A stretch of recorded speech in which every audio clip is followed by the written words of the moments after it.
جی ہمارے ساتھ ہیں امام برگاہ سرپاک چکوال کے صفدر شاہ جی امام مسجد ہیں، تو ساتھ شاہ جی کھڑے ہیں، ان سے پوچھتے ہیں ہم کہ آپ کو کتنا ٹائم ہو گیا ہے یہاں پہ خدمت سر انجام دیتے ہوئے، نماز پڑھاتے ہوئے، قرآن مجید بچوں کو پڑھاتے ہوئے، کتنے آپ کے اسٹوڈنٹ ہیں جو یہاں سے آپ کے نکل جا چکے ہیں، اور اس امام برگاہ کے بارے میں تھوڑا سا بتائیے گا کہ یہ کتنی قدیمی ہے۔ جی السلام علیکم شاہ جی۔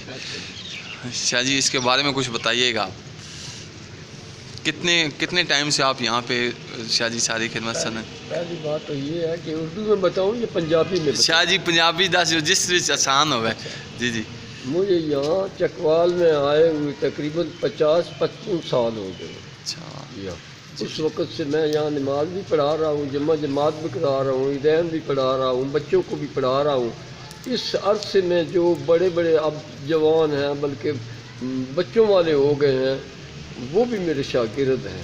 ماشاء اللہ۔ تو اس طرح کر کے تو اتنا عرصہ ہو گیا، 50-55 سال مجھے ہو گئے ہیں یہاں یہ دین کی خدمت کرتے ہوئے، فقہ جعفریہ کی۔ فقہ جعفریہ کی بہت اچھا شاہ جی، ایک اور چیز بتائیے گا اس امام بارگاہ کے بارے میں، جیسے میں نے سارا دکھایا ہے کہ جب آپ 55 سال پہلے تھے تب بھی یہ ایسے ہی تھا یا؟ ایسے نہیں تھا، جی جی، یہ بالکل مختصر سا تھا۔ ادھر چھوٹا سا ایک لمبا سا کمرہ تھا، جی جی، اور اس کے سامنے برآمدہ تھا بس، اور چھوٹا سا یہ جو ادھر یہ جو سین بنا ہوا ہے نا، اتنا سا اس میں سین تھا، باقی بالکل مختصر سا تھا۔ 2-3 صفوں کی مسجد تھی بس۔ اچھا اچھا، ویسے تو وسیع و عریض ہے، کافی لمبا چوڑا ہے، لیکن نماز کے لیے یہ 2-3 صفوں والا وہ کمرہ بنا۔ اور شاہ جی ایک اور چیز پوچھنا چاہتا ہوں کہ اس امام برگاہ کی بنیاد کس نے رکھی تھی؟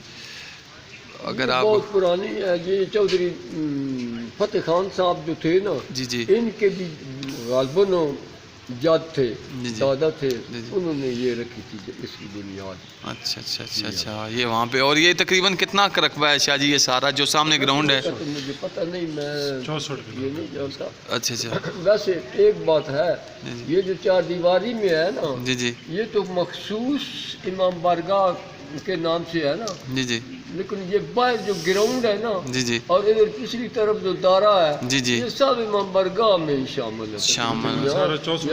یہاں شیعہ لوگ جو ہے جی جی، اس تمام ایریے سے فائدہ اٹھاتے ہیں۔ جی ٹھیک ٹھیک شاہ جی، ابھی آپ کے وہ فرزند ہیں عسکری شاہ جی، آج کل وہ سر انجام دے رہے ہیں ساری ڈیوٹیاں، کہ ان کے متعلق بتائیے گا، ان کو بھی سارا شاہ جی اس طرف لے کے آنے میں آپ کا بہت اہم کردار رہا ہے۔ اس کی پیدائش ہی اسی امام برگاہ کی ہے نا، اچھا اچھا ادھر ہی پیدا ہوا تھا۔ اچھا اچھا، اس کے جو استاد ہے نا، جی جی، علامہ محی الدین صاحب، وہ جو ڈڈیال مظہر الایمان کے پرنسپل ہیں، جی جی، انہوں نے مجھے خصوصی طور پر فرمائش کی تھی کہ آپ اپنا ایک بچہ مجھے دیں، میں اس جگہ کے لیے اس کو تیار کروں گا۔ بالکل ٹھیک ہے۔ تو جب یہ میٹرک کر چکا تو میں نے اس کو محی الدین صاحب کو جا کر سپرد کر دی۔ ٹھیک ہے، انہوں نے پھر اسے پڑھایا 3-4-5 سال وہاں یہ پڑھتا رہا اچھا اچھا، میٹرک کے بعد۔ ٹھیک اس کے ٹھیک، بعد پھر کیونکہ میں کمزور ہو گیا تھا، جی جی، ضعیف ہو گیا تھا، جی جی، بیمار بسم ہو اللہ، گیا تھا، جی جی، اس لیے علامہ صاحب نے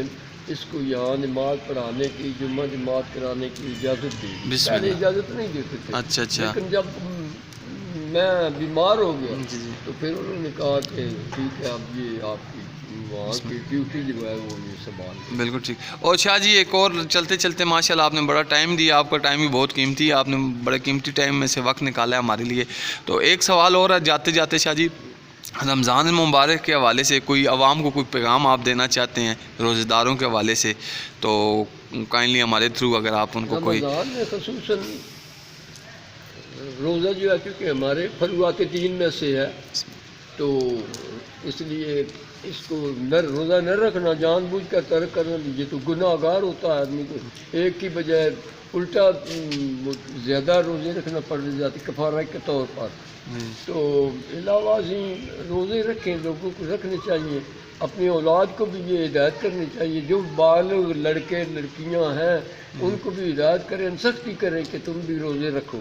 علاوہ ازیں جو ہم رمضان میں نافلہ پڑھتے ہیں، سنت نمازیں پڑھتے ہیں، یہ لیلۃ القدر کی راتوں میں ہم 100 رکعات پڑھتے ہیں، اس کے علاوہ بھی پڑھتے ہیں، تو ہمیں چاہیے کہ بجائے سنت نمازیں پڑھنے کے اپنی زندگی کی قضا نمازیں پڑھیں، جو واجب ہماری ہم قضا کر چکے ہیں جو نمازیں، ہم لوگوں کو چاہیے کہ بجائے سنت نمازیں، سنت کا تو قیامت میں کوئی خیال سوال نہیں ہوگا، لیکن فریضہ ترک فریضہ کا ضرور سوال ہوگا، عذاب بھی ہوگا اگر نہیں پڑھی۔ اس لیے میں خصوصاً شیعہ لوگوں کو میں یہ ہدایت کروں گا کہ وہ کم از کم سنت نمازوں کی بجائے واجب اپنی قضا نمازیں جو ہے نا وہ پڑھا کریں۔ جی بہت شکریہ شاہ جی، بہت شکریہ آپ کا ٹائم دینے کے لیے، تھینک یو۔ انشاءاللہ پھر شاہ جی آپ کے ساتھ ڈیٹیل میں بعد میں بات ہوگی۔ تو یہ رمضان کے حوالے سے یہ شاہ جی تھے، یہ آپ کو دکھایا جی امام برگاہ سرپاک چکوال کے یہاں پہ پیش نماز ہیں، تو بہت پرانے یہاں پہ نماز پڑھا رہے ہیں۔ تو یہ بارش کا موسم ہے، ان سے قیمتی ٹائم لیا جمعے کے حوالے سے، تو انشاءاللہ ان کے ساتھ ایک انٹرویو رکھیں گے وہ اس کے علیحدہ حوالے سے، تو جمعے کے علیحدہ، رمضان کے علیحدہ پھر ملاقات ہوگی۔